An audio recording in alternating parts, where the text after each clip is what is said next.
இன்றைக்கி நம்ம யாரை பற்றி பார்க்க போகிறோன்னா வேலு நாச்சியார் தான்.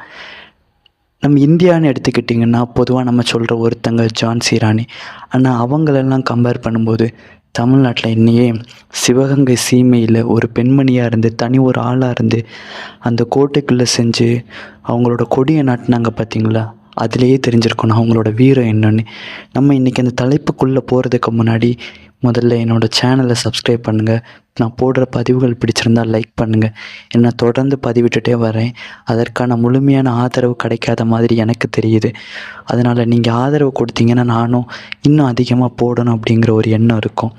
இந்திய வரலாற்றிலேயே ஆங்கில ஆதிக்கத்தை எதிர்த்து ஆயுதப்படை ஏந்தி போராடிய முதல் பெண் விடுதலை போராட்ட வீராங்கனை மற்றும் சிவகங்கை சீமையின் மகாராணி தான் இந்த வேலு நாச்சியார். இந்த வேலு நாச்சியார் 1730 முதல் 1796 வரை வாழ்ந்திருக்காங்க. நம்ம ஜான்சி ராணி பெருசாக பேசுவோம்ல, அந்த ஜான்சி ராணி லட்சுமிபாய்க்கு முன்பே பிரிட்டிஷ் கிழக்கிந்திய கம்பெனியை போர்க்களத்தில் வீழ்த்தி தனது இழந்த ராஜ்யத்தை மீட்டெடுத்த தனிப்பெரும் வீரர் இவர் தான். இவருடைய இளமை பருவமும் இவருடைய வளர்ப்பும் பார்த்துடலாம். இவருடைய பிறப்பு பார்த்திங்கன்னா 1730ஆம் ஆண்டு ராமநாதபுர சமஸ்தானம் மன்னர் செல்லமுத்து விஜயகுமாரநாத சேதுபதி சக்கந்தி முத்தம்பல் தம்பதியருக்கு ஒரே பெண் குழந்தையாக, அதுவும் ஒரே மகள் தான். முன்னாடி உள்ள காலகட்டத்திலலாம் அரசராகனாலும் ஒரு இளவரசராகனாலும் இல்லை ஒரு மன்னருக்கு பிறக்கிற குழந்தை ஆண் குழந்தையாக இருக்குன்னு நினைப்பாங்க. ஆனால் இவங்களுக்கு பிறந்தது பெண் குழந்தை. ஆனால் வளர்ப்பு எப்படி இருந்துச்சுன்னு பார்த்தீங்கன்னா, ஆண் வாரிசு இல்லாததால் ஒரு இளவரசனை போலவே அவருடைய தந்தையர் வளர்த்ததாக நமக்கு குறிப்புகள் வருகின்றன. இவருடைய திறமைகள் பார்த்திங்கன்னா சிலம்பம், வாழ்வீச்சு, வில்வித்தை, குதிரை ஏற்றம் மற்றும் வளரி எறிதல் போன்ற போர்க்கலைகளில் சிறந்து விளங்கினார் என்றும் நமக்கு குறிப்புகள் கிடைக்குது. அது மட்டும் இல்லாமல் இவருடைய மொழி புலமையை பார்த்திங்கன்னா தமிழ் மட்டுமின்றி ஆங்கிலம், பிரெஞ்சு, உருது போன்ற பன்மொழிகளில் சரளமாக பேசக்கூடிய ஒரு திறன் படைத்த பெண்மணியாகவும் ஒரு அரசியாகவும் இவர்கள் இருந்திருக்கிறாங்க. திருமணம் 1746ஆம் ஆண்டு சிவகங்கை சீமை மன்னரான முத்து வடுகநாதன் பெருவுடையார் தேவரை மணர்ந்து வெள்ளச்சி நாச்சியார் என்ற பெண் குழந்தையை இவர்கள் பெற்றெடுத்ததாகவும் நம்ம பார்க்கலாம். வாழ்க்கையை மாற்றிய காளையர் கோவில் வரலாறு. தன் கணவனின் மரணமும் நாட்டின் வீழ்ச்சியும் வேலு நாச்சியாரை முடக்கவில்லை. மாறாக ஆங்கிலேயர்களை வீழ்த்தும் பெரும் சபதமாக மாறியது அது. தனது மகளுடன் தப்பிய அவர் திண்டுக்கல் அருகே உள்ள விருப்பாட்சி கோட்டையில் தஞ்சம் புகுந்தார். கிட்டத்தட்ட 8 ஆண்டுகள் தலைமறைவாக இருந்து வியூகம் வகுத்திருக்காங்க. 1772 முதல் 1780 வரை தனது தளபதிகளான மருது சகோதரர்கள் மற்றும் அமைச்சர் தாண்டவராயன் பிள்ளை ஆகியோருடன் இணைந்து ஆங்கிலேயர்களை எப்படி வீழ்த்த வேண்டும் என்ற யூகம் அங்குதான் அவர்கள் அமைத்தார்கள். அதற்காக இவர்கள் உதவி பல மன்னர்களை தேடினார்கள்.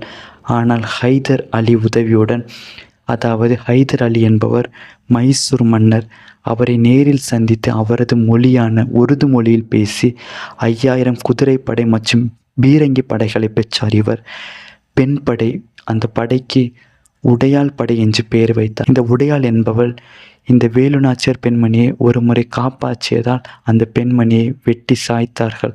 அதற்காக இந்த பெண்கள் படையின் பேராக மாற்றியவள் இந்த பெண்மணி. இந்தியாவின் முதல் பெண்கள் போர்ப்படையை உருவாக்கியவர்.